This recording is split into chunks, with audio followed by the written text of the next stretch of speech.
Are you ready to go deep? Welcome to the Whole Being Zone. Discussions on the day-to-day ways we strive to play big and be whole.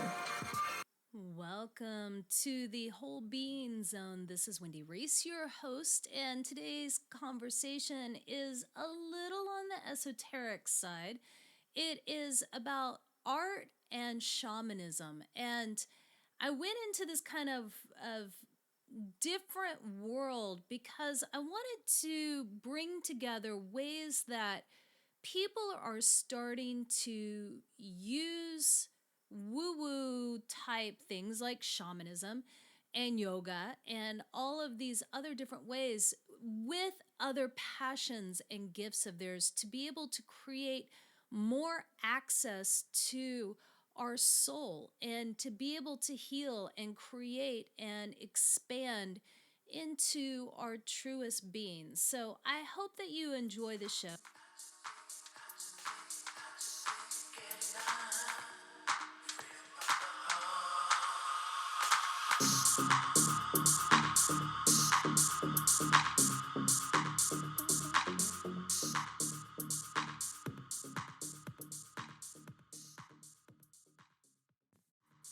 Welcome, Suzanne. I'm really glad to have you here on the show. Thank you, Wendy. I'm happy to be here. So you are an artist, yes? Yes, I am. And what medium do you work in? I usually paint and draw. Awesome. I doodle a lot. How long have you been doing that? Oh gosh, I've been doing it all my life. It's an affliction I'm born with. It's people with a smile. So why art? Oh gosh. Oh man, that's a big subject, Wendy. Whew, why do I breathe? Let's see. It feels good, and it connects me to joy, and I think it's that. Oh gosh, it can just drop me from my head into my heart like nothing else, and in no time. And I see it with other people too when I teach them how to do art, and they have those wonderful aha moments where it's like, oh, that color is so pretty. And when I mix that with that, it goes into this, and oh, that's really nice. So that's just the beauty of it, I guess, and the direct experience of creating something with your hands. Yeah, just hearing you say that's making me feel very relaxed, which is funny because I don't typically have that kind of reaction when it comes to the art of creating pictures of any kind. So I do more in photography and writing, which is still more head in a lot of ways. And my best friend and I were laughing. I picked up a package of those kind of coloring book type cards that are, everywhere right now. And I laughed and I said, these in the coloring books are supposed to be meditative and they stress me out. And she started laughing and she said, me too. And I said, this has to be from our childhood because we went to the same elementary school. I said, it had to have been all of the times that we were told we were doing it wrong, because I remember when I was probably third grade, I remember getting a first place award for something that I drew. So I'm sure that somewhere between third grade and now there was something that triggered that not good enough. So how do you get people out of their head when they've had these kinds of experiences? Right.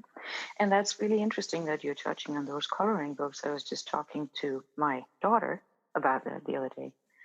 And I think that they have a value for some people and for some people not.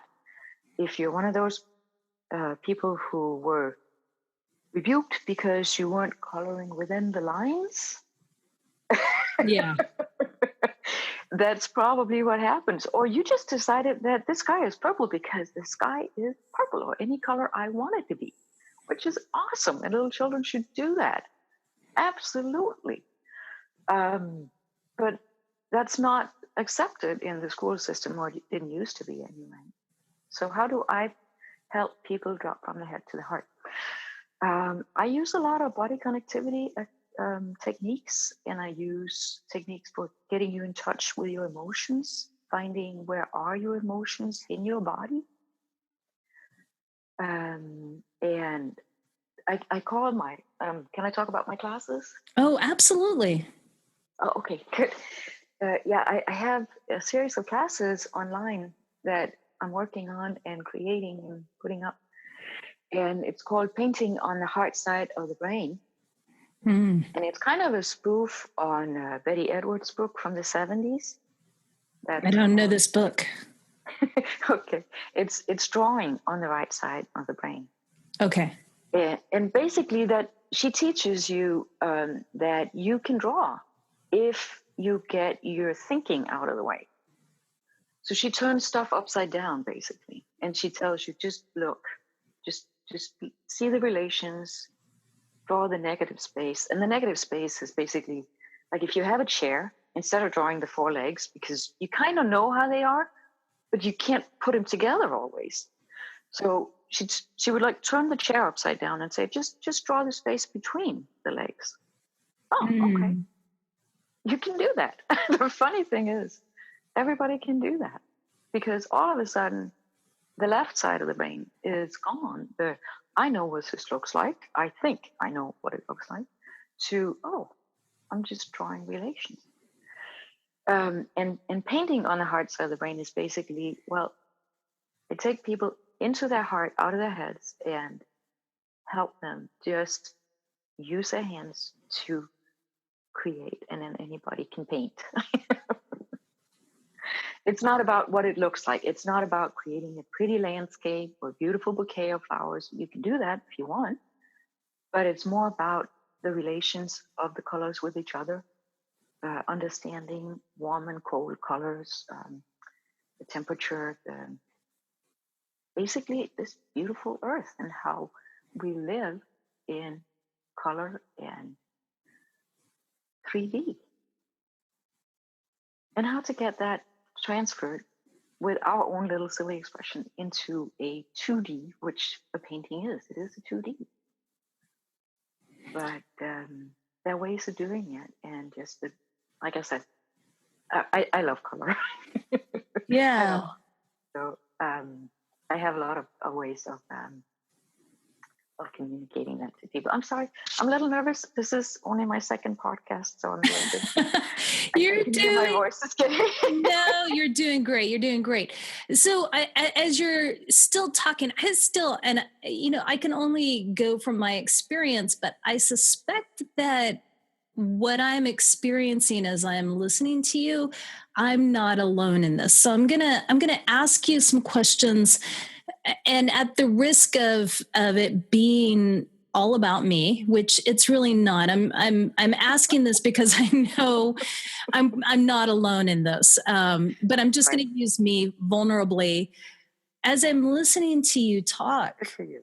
I'm feeling myself still very anxious, and thinking about the times that I've tried to paint and I've tried to mix colors, and it always turns out this really interesting color of baby poop brown, and trying to think of, okay, how do you get people in touch? What are some of the exercises? And you don't have to go through the full exercises, but what are some of the things that you do to drop people out of their head and into their heart, to bring them into a more conscious state to be able to create like this? Well, let's see. One of the things now that you said, baby poop brown. Yeah. I know Lovely. everybody knows what color I'm talking about here.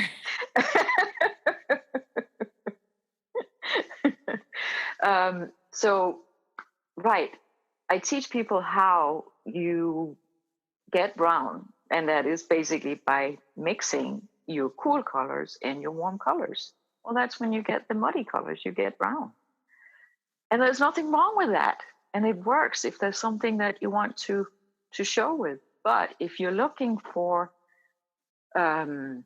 understanding color, you kind of need first to know what are your cool colors, really familiarize yourself with them, and what are your warm colors, and how do you blend within the warm color family, how do you blend within the cool color family, and what happens, and then celebrate mud. Basically, sometimes mud is really good, but it's a lot of the time that's not really what we want when we want a beautiful, vibrant picture. And I teach you how to do that stuff. You Does that make you also, feel better? Does that make you feel a little better?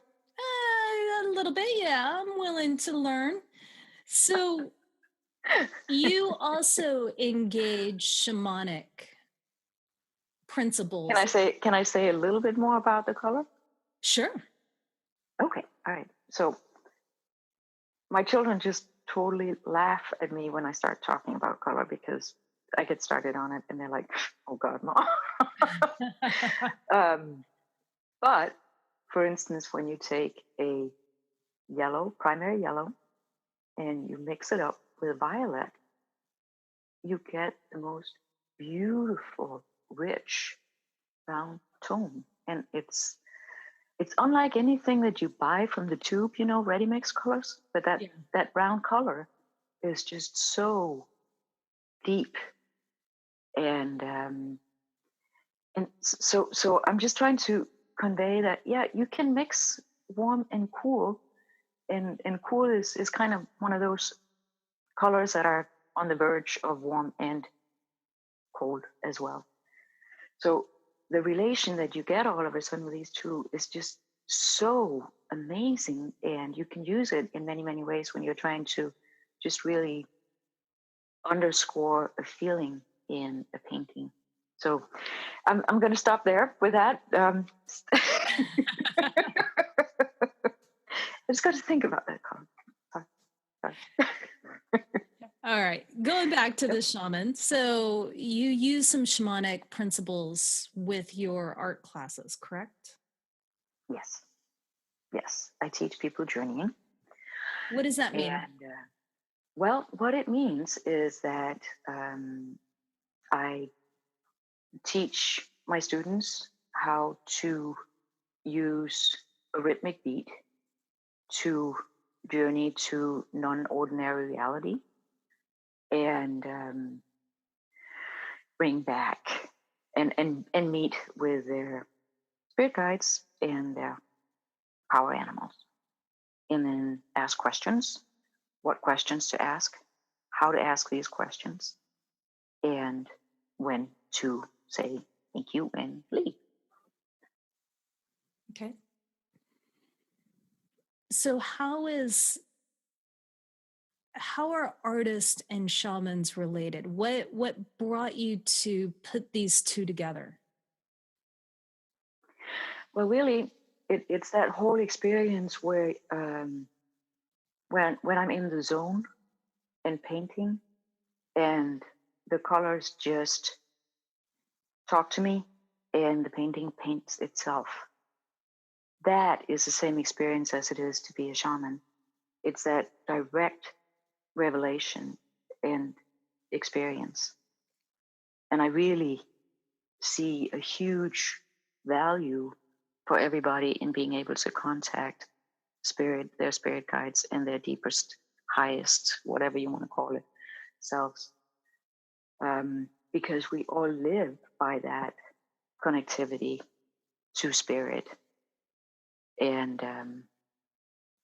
that's how, once I learned shamanic journeys, I was like, oh my God, this is what I've been doing.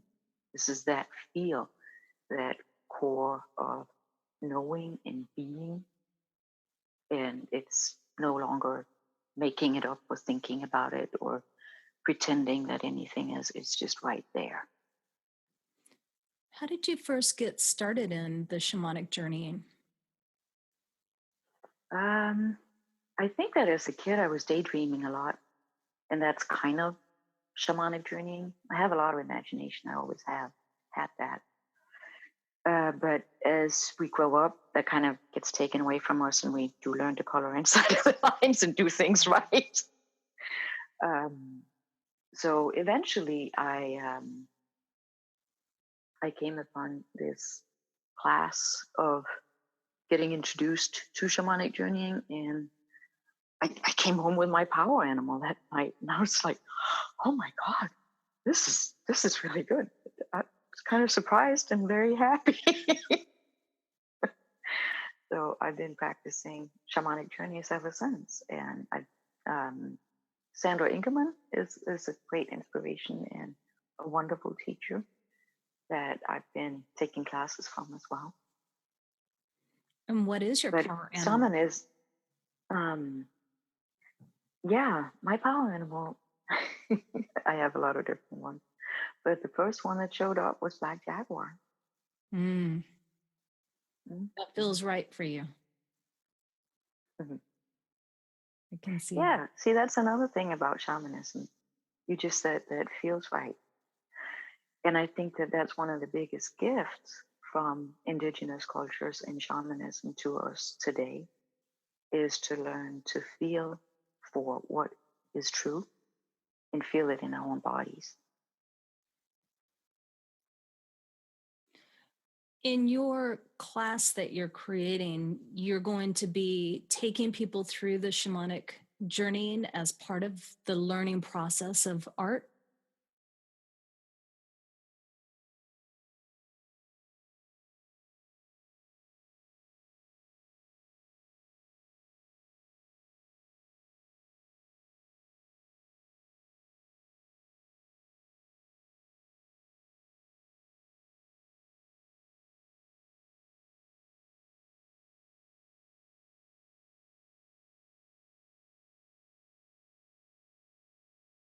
I combine it, yes. Hmm. Okay. It sounds really fascinating. You shared with me that you do the Tibetan rites rituals. Will you tell the listeners what that is and how you got started and how long you've been doing that? Oh gosh, yeah, I think that's like 15 years ago or more that I started that. The five Tibetans, let's see here, a friend of mine who's an energy healer was telling me about it, and it just really worked for me. It's not, I'm sure yoga is even better, but I was a super busy mom and running a household and a business. so so I didn't really have the time to take off and go to a yoga studio. So what I did was that I was doing these five Tibetan rites that basically strengthens your core muscles by stretching, and you can find them online. But it works with your breathing as well. So there's a lot of chakra alignment going on as you're doing this, and it just works really well. Have you tried them also? I have, and it's so interesting because when you said it, and I think I shared with you, and you gave me a website because I had lost them. I had them written down on a little piece of paper for a long, long time, and this piece of paper appears and disappears in my life over about the past 15 years. I was introduced to them in probably 1999. I was a director of fitness in Dallas, and one of my instructors are was a yoga teacher, and she taught all kinds of other stuff, but she was probably in her 70s, and she gave me the book Fountain of Youth, which they're in, and said, "Oh, Wendy, you have to do these. I've been doing these. They're so fabulous." And she said, "You'd never guess my age." And I said, "Oh, you're in your 50s?" And she just laughed and she said, Hey, "No, I'm in awesome. my 70s." And I about had a heart attack right there. I was like, "What?" Yeah. And that was the moment where I said, "I believe I'm going to start doing yoga now." And yeah, Yeah. so I was glad to reunite with them. That was really awesome that you shared that, and I'll share the link in our show notes with the listeners. Oh, What's great. one thing that you would absolutely love to teach people about art? Mm, just one thing. Yeah, just if you can only leave one thing.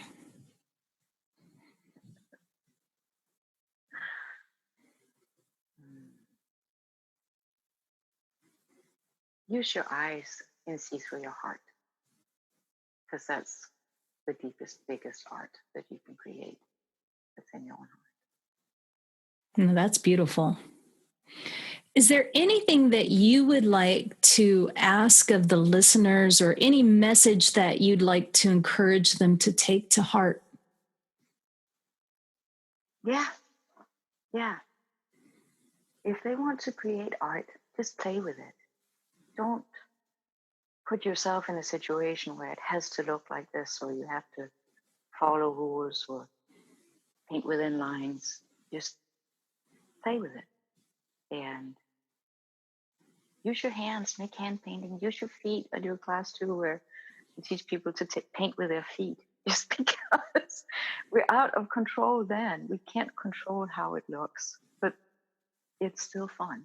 And art is so tactile, and we need that connectivity to our bodies again.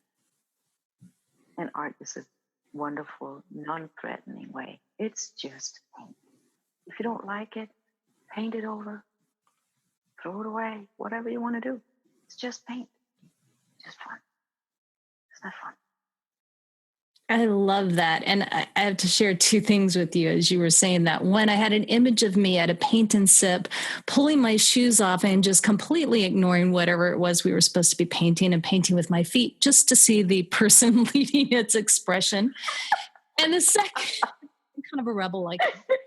And the second would be, and this is really goes to the last thing you said, and I think it's really important. I was working for a YMCA in Phoenix, and they had an art program for teens.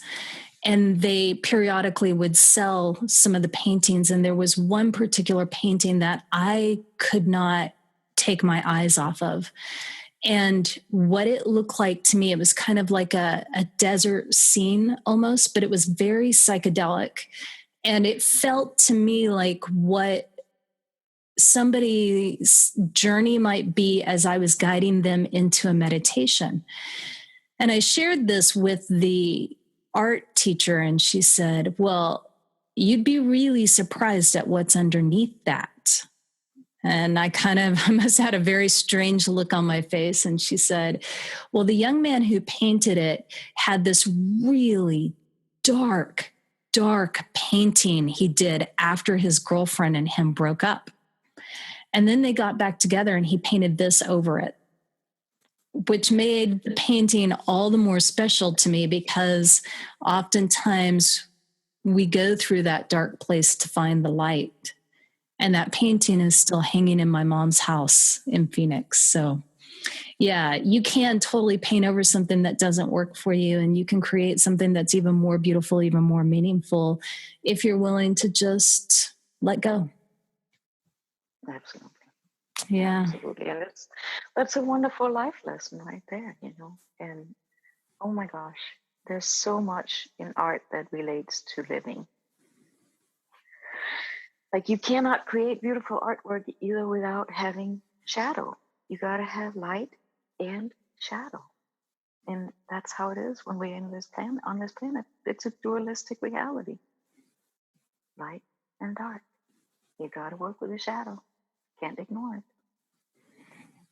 I think every client and every yoga student I've ever had would just say, did Wendy just pay you to say that? So I did not know she was going to say this. I swear to everybody. Yeah. That's so We're on the funny. same That's page, so Mama. funny. All right. So there you go. How can people find this new course that you're creating? How can they connect with you? Okay. I have a website, and it is a little bit weird the way I put it together, but it makes a lot of sense to me. It is artisessential.com. And most people, when they spell it out, they're just going to go artist and put the T in there, but it's not. It's art is essential. Perfect. We will link that up on the show notes. And are you on social media at all? Yes, I am. I'm on Instagram, and I do my daily doodles that I'm posting on there, and I'm Suzanne Zippel on Instagram. Perfect. We'll They put can a also link find to that as well. And I have one more question for you. and they can also find me on Oh, Facebook sorry. as Suzanne Anderson Zippel artist. Perfect. We'll link up to that as well. And last question. What does whole being mean to you? Oh my gosh. To me, it is living through the heart and having the courage to be vulnerable, to be strong, and be and enjoy everything you are and what others are, because that comes right from it. I love it. That's perfect. Thank you. Thank you for being on the show. Thank you for your time. I cannot wait to see your class. In fact, I already have somebody in mind that this would be a perfect gift for, and their birthday is coming up. Hopefully, she's not listening to this, so she will be surprised. Thank you so much, Suzanne. It's been a pleasure. Thank you, Wendy. Take care. There you go. I hope that you enjoyed the show today. I apologize for the sound quality. We're still working through some issues and living in the sticks. Sometimes internet is not the best option for me. So I'm doing the best that I can for you guys. If you like the topic, though, do me a favor and share it with a friend. Also, go to iTunes, give us a rating and review. That way, I know that I'm putting out exactly what you want to be listening to. And I'd love to hear from you. You can send me a note, Wendy, Wendy, at whole, WHOLE, being, BEING, INC.com, wholebeing.com. Infinite love and gratitude. Till next time, be whole.